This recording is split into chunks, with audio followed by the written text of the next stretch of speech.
sold more books than me, what I'll do in my mind, instead of saying, he deserves that or she deserves that because they are actually a better writer, I'll go, they don't really deserve it. They're a hack.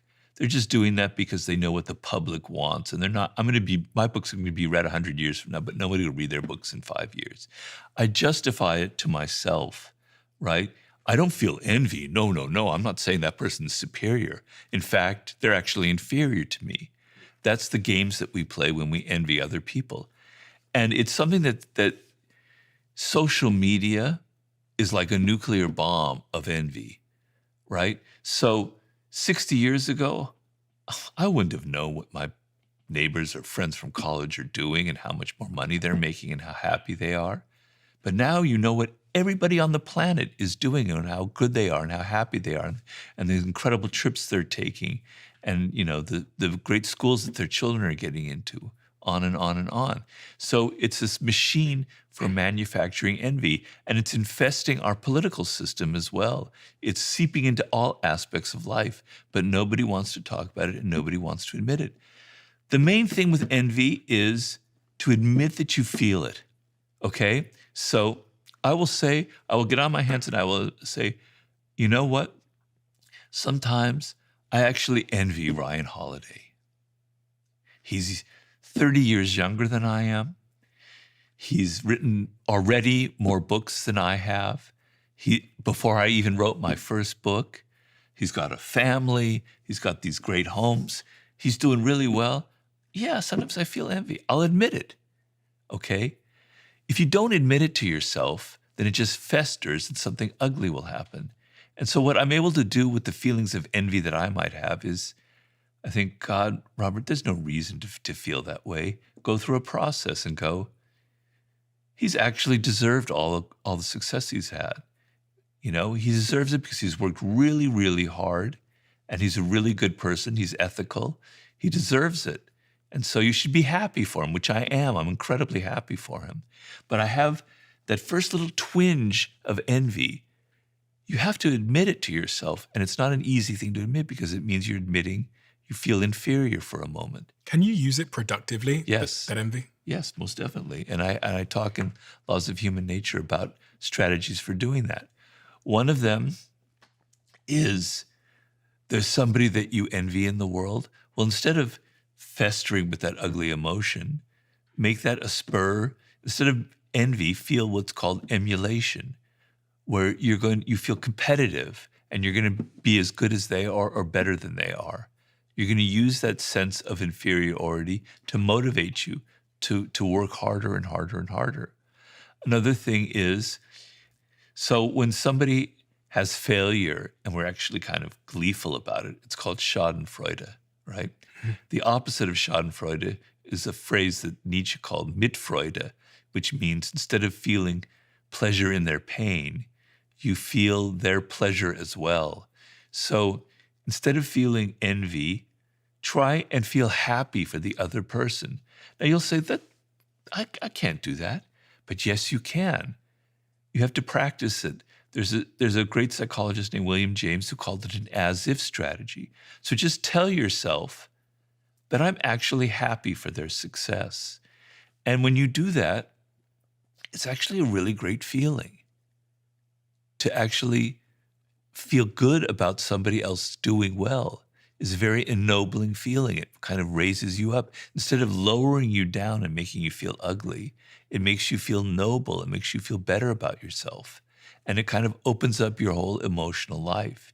So I have other strategies in the book, but those are a couple. I was wondering why your book, Power, is still selling unbelievably well.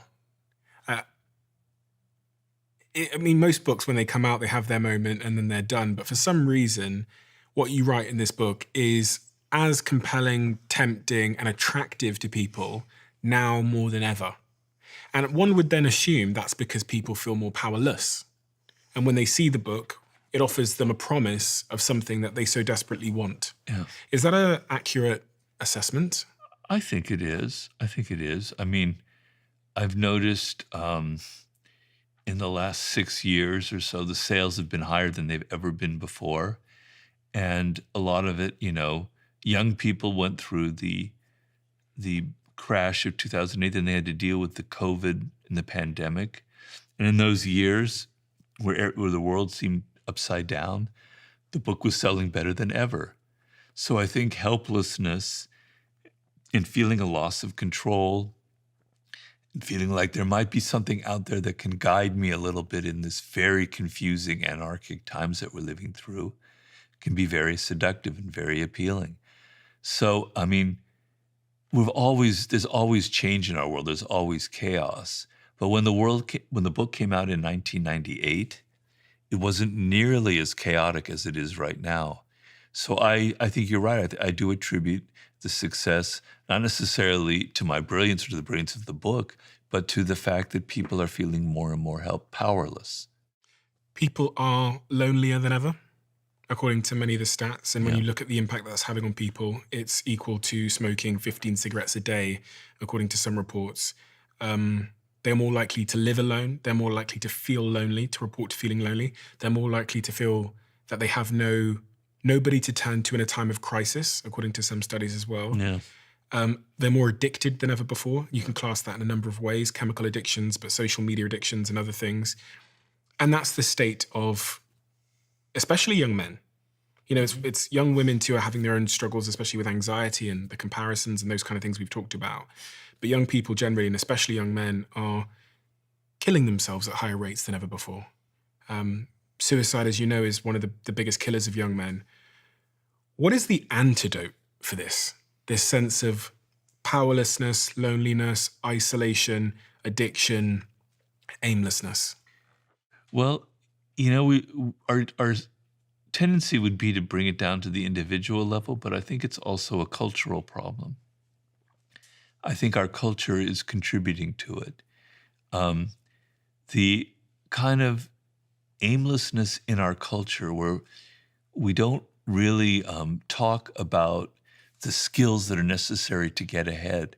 Our culture promotes all kinds of bad values. It emphasizes fame and celebrity. It doesn't talk about discipline. It doesn't give young men a sense of purpose and direction. It doesn't value them.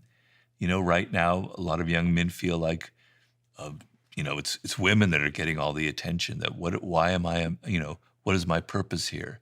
So I think it's a cultural problem more than anything else. And when I say that, that kind of absolves individuals. But I don't mean to do that as well, because you are an individual, you live in this culture, and you've got to get yourself out of that kind of hole that this culture is imposing on you. And so I have a lot of sympathy for it, because I don't think it's completely your fault that you feel lonely or that you're isolated or that you don't have friends, that you don't know how to socialize. You know, I didn't have this phone in my hand when I was in my formative years, and I had to meet women when I wanted to, at that point in my life in the 70s when I was in my 20s. And so I had to go out there and suffer from rejection. I had to go to bars, I had to go to clubs. I had to put myself out there and meet them, and it was tough. And I learned skills, seduction skills, whatever you want to call them, but just social skills about, women think differently than you. They have different values than you. What are their values? Get outside of yourself and think about what it's like to be them and what you can do that's going to please them and get them, how you can enter into their world. You have none of that now, none of that. It's all, Swipe, swipe, swipe. Yeah.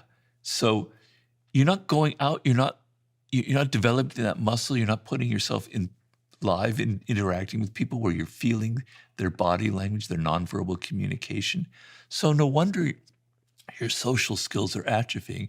And as your social skills atrophy, it becomes harder and harder and harder to go out there and put yourself on the line because you're not good at it. So you fall into this hole of becoming lonelier and lonelier because it's harder and harder to get out of it.